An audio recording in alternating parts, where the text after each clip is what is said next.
लेकिन सबसे पहले इनको सस्पेंशन का केस बनता है, इनको सस्पेंड किया जाए। सठियाग है ये, इनके सस्पेंड हो जाएंगे। उसके बाद 307 कब तक लगता है कि सस्पेंड हो जाएंगे? हमारे साथ हुआ है, कल किसी मुकेश के साथ हो सकता है, कल पूरे के साथ हो सकता है। ये सबसे बड़ा दोष इस अधिकारी का है कि इसने इसको मारना ही था। चुतर को मारता, चुतर को मारता, अगर इसको मारने का शौक था तो इस तरह से मार रहा है जैसे लग रहा है कि बर्बरता की सीमा रुई धुन देते हैं। तो निश्चित रूप से इन पर इनको पहले सस्पेंड होने के बाद क्या का केस बनता है वो तो। और फिर तिरंगा पर आप लाठी बरसा रहे हैं, एयरप्लेन का जबड़ा टूट गया है, यहाँ उसका फट गया है, आंख पर डैमेज हो गया है। अब मैं एडीएम साहब से पूछना चाहता हूँ कि क्या उनका बेटा होता और तो उसके साथ इस तरह का व्यवहार वो करते?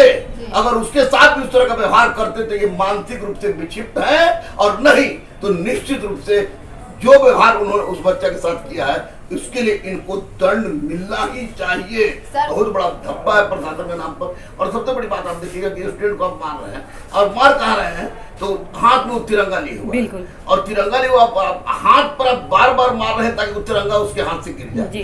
इसका मतलब है कि आप या तो किसी भारत विरोधी संगठन से जुड़े हो सकते हैं, उसकी भी जांच होनी चाहिए, और नहीं तो आपको तिरंगा के मान सम्मान की जानकारी नहीं है।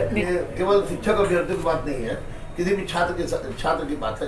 किसी भी छात्र के साथ अगर इस तरह का व्यवहार किया जाता है जो कि बिल्कुल किसी भी दृष्टिकोण से न्यायोचित नहीं लग रहा है, कि जबरदस्ती पूरी तरह मारना, ऐसे मारना जैसे आतंकवादी हो, उग्रवादी हो, तो निश्चित रूप से यह बिल्कुल ही गलत है। इसको किसी भी दृष्टिकोण से न्यायोचित नहीं ठहराया जा सकता है। इसलिए मैं माननीय मुख्यमंत्री नीतीश कुमार जी से, माननीय डिप्टी सीएम तेजस्वी यादव जी से मैं स्पष्ट रूप से अनुरोध करता हूं कि इस तरह के विक्षिप्त मानसिकता वाले अधिकारी को जितना जल्दी हो सके आप दंडित कीजिए, क्योंकि यह एक, और आप एडीएम हो गए हैं। और सबसे बड़ी बात कि हम लोग 75वां वर्षगांठ मना रहे हैं, आजादी का अमृत उत्सव मना रहे हैं, हर घर तिरंगा की बात कर रहे हैं, अन्यथा ये समाज के बहुत बड़े कोण है। छात्र हमारे भविष्य है, भारत के भविष्य है, और छात्रों के साथ उस तरह की बर्बरता बिल्कुल गलत है। सर, अभी तक टीम ही बैठा है, अभी तक नहीं। एक बार चूंकि देखिए ये अधिकारी एडीएम हो गए हैं, जिस स्तर पर ये चले गए हैं, तो जिस स्तर पर जाने के बाद जांच होती है, क्योंकि एक प्रोसेस होता है। अगर आपको बीपीएससी से संबंधित राजलोक किसी भी राजलोक सेवा आयोग से संबंधित किसी अधिकारी का चयन होता है तो उसको आप डायरेक्ट शब्दों से सस्पेंड नहीं कर सकते हैं। उस पर कमेटी गठित, कमेटी जांच होने के बाद मंत्रिमंडल फैसला लेती है, निश्चित रूप से कार्रवाई होगी। सर, जिस तरीके से इतना नोटिफिकेशन को लेकर इतना कुछ हुआ डकबंगला चौराहा के पास, और अभी तक ना शिक्षा मंत्री का कोई बयान आया है नोटिफिकेशन को लेकर, और ना ही तेजस्वी यादव का कोई बयान आया है। अभ्यर्थियों का एक ही मांग है कि कुछ भी हो जाए नोटिफिकेशन मिलना चाहिए, तो इस पे आप क्या कहेंगे? देखिए, एक बात मैं शिक्षा मंत्री से कि मैं बात करूंगा ना, तेजस्वी जी की बात करूंगा, लेकिन आपको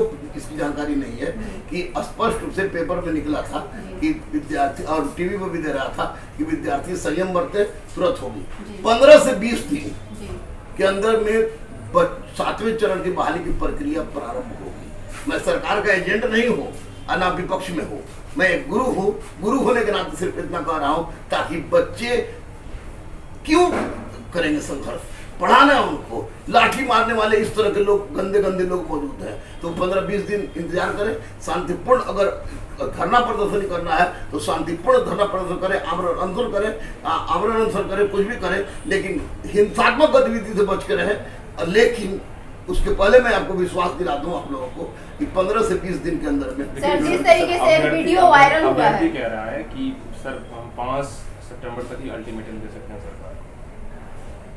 5 सितंबर उसके बाद क्या कर लेंगे सर? उसके बाद मतलब 5 सितंबर तक सरकार नोटिफिकेशन नहीं देगी तो फिर बड़ा आंदोलन होगा। जिस दिन उग्र होंगे उस दिन आंदोलन दबा दिया जाएगा।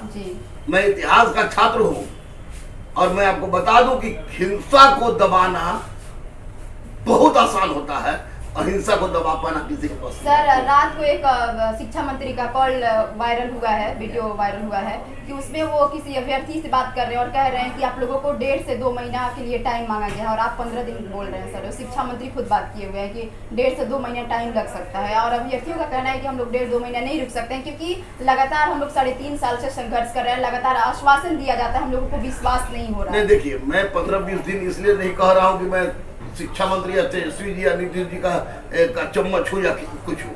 मैं 15-20 दिन इसलिए कह रहा हूँ कि कम से कम उस बच्चे का इलाज ठीक से हो जाए और कोई हिंसात्मक गतिविधि नहीं हो जाए। और 25 तक तो आपको लागू है, आज तक तो 144 से लागू है।